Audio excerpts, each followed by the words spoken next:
Good morning, welcome back to the show. 10:36 is the time. I'm Julia Hartley-Brewer. This is Talk. Claire Pearsall, from former Conservative Government Advisor, is also still with us, and we're joined right now by Chris Phillips, former head of the National Counter-Terrorism Security Office. He's also former Detective Chief Inspector in the Metropolitan Police. So with all those hats on, Chris Phillips, you are the ideal guest to talk to about, well, this spate of crimes we want to talk about, and the crimes that are not being tackled because police are dealing with marches. A very good morning to you. Good morning. Yeah, community cohesion means that the police need to act in a certain way, have been acting in a certain way, and it's not working.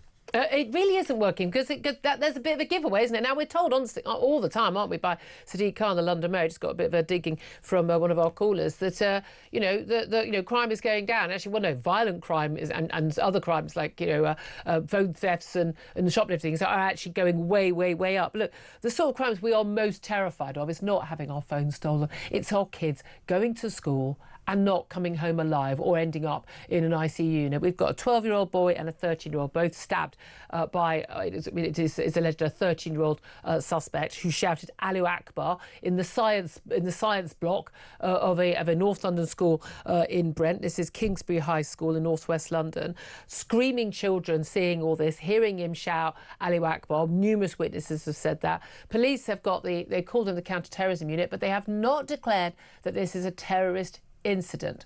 Why not? Well, it's all about the motive, and yes, you can shout Allahu Akbar, but the motive may be something completely different. It may be a revenge. We just don't know. We think he might have been a pupil at the school who was suspended. Some of the reports are claiming. Yeah, and we do need to, leave the police to just do the investigation. I have no doubt that the investigation will come out. The person's motives, this kid's motives, will come out in due course. But it is a scary thought that so many of our youngsters are walking around with knives these days. I mean, we mustn't live in a dream world to say that London was always safe. And, back in the 80s and 90s, there were lots of murders and stabbings and robberies going on. But now, of course, it is multiplied by social media. It is this knife thing that has changed. Yeah, I don't recall. I mean, I went to sixth form college and primary school in London, but it didn't. But not the rest of the time. But I just don't recall this ever being an issue. Don't remember anyone ever being scared that if there was a punch up in the playground or anything, that a knife would be drawn. No one ever talked about having metal detectors. I mean, okay, it's a long time ago, but I'm not living in some fantasy 1950s creation. This wasn't a thing in that time in normal sort of leafy parts of our capital city or anywhere else. It just wasn't an issue. And again, a lot of parents just are now really scared about sending their kids to school. Or indeed, and I've got to be honest with you, I say there's a stabbing of a 12-year-old kid by 14-year-olds allegedly in a school near me, my local high street. If I want to go out and do stuff during a weekday, I make sure I do it before the sort of 3:30, 4 o'clock mark when they're all marauding along the street, because frankly it's mayhem and they're quite aggressive. I think most people now are just getting a bit wary of marauding teenagers and what's going to happen if you accidentally walk into them, or if someone's carrying a knife. But our kids are having to go to school with these people. Yeah, it's a multiplier effect, isn't it? Because what we've seen is the police disappearing from our streets. Control by parents has reduced dramatically. We now have kids who are running households and not the child in the household. Yeah, and we've got a criminal justice system that no one's scared of. In our day, Julia, you would have been scared of. Oh my God, yes. And you would have been scared of going to a court, and you would have been certainly the thought of going to a court and potentially going to prison would have scared the life out of you. I'd have been scared of going home. Yeah, disgrace. That would have been a disgrace. That is not the case now. And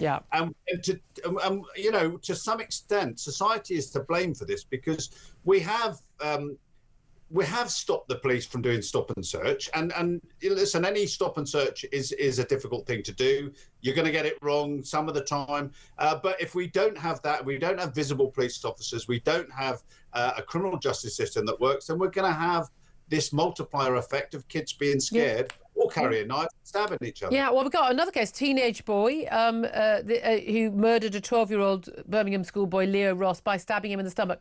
completely random attack. He's been detained behind bars for a minimum of 13 years. A 15-year-old, he was 14 at the time of the attack, can't be named for legal reasons. He pleaded guilty to murder at the hearing in January. He's also admitted to 3 separate attacks on elderly women, so he's a delightful little soul, this one. But during sentencing at Birmingham Crown Court, he was basically, it was a serious violence against different people, culminating in that fatal stabbing. And he was just walking home from school when he was stabbed. This is the thing: these kids are walking amongst us. There are adults walking amongst us also committing these crimes. We've got the latest case of a migrant, of a Channel migrant, being convicted of raping a schoolgirl, within a few months, a 12-year-old schoolgirl within a few months of arriving in the country.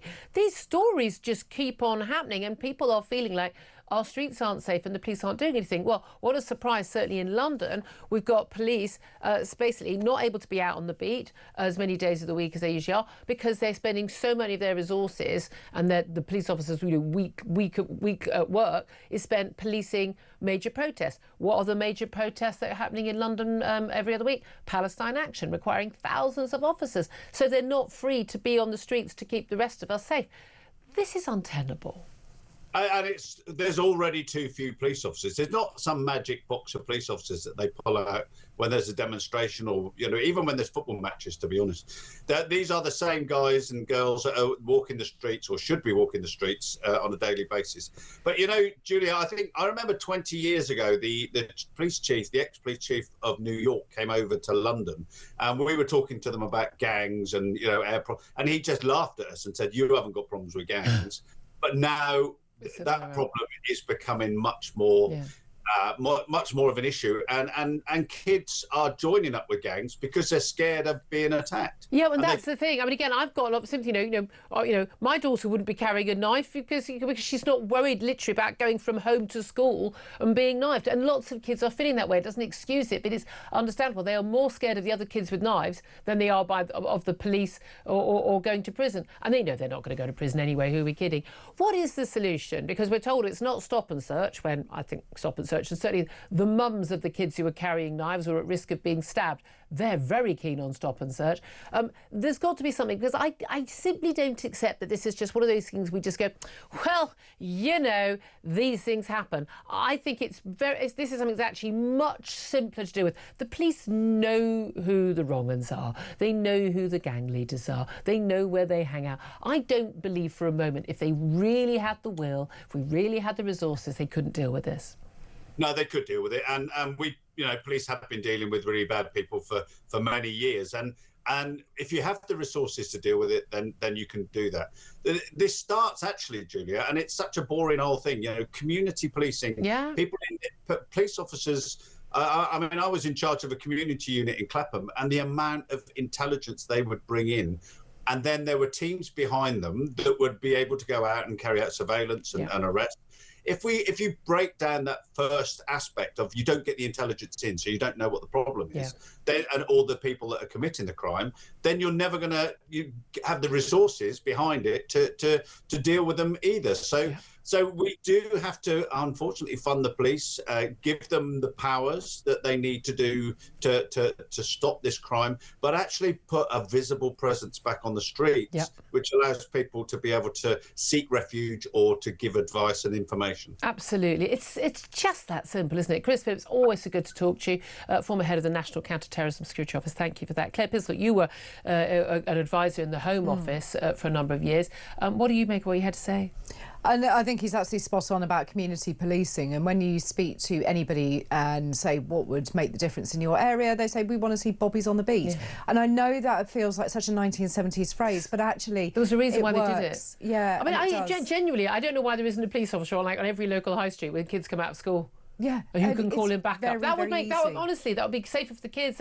I'm sorry, but once they know who they are as well, that's the point. Yeah, it's just absolutely. They'll know that John or Susan is the one doing the crime, so they'll obviously you've been watching too many Netflix documentaries. It's John and Susan. 10:40. Susan's a female in a dress. No, I mean, I'm sorry, but it's just nonsense, isn't it? No, 10:46 is the time.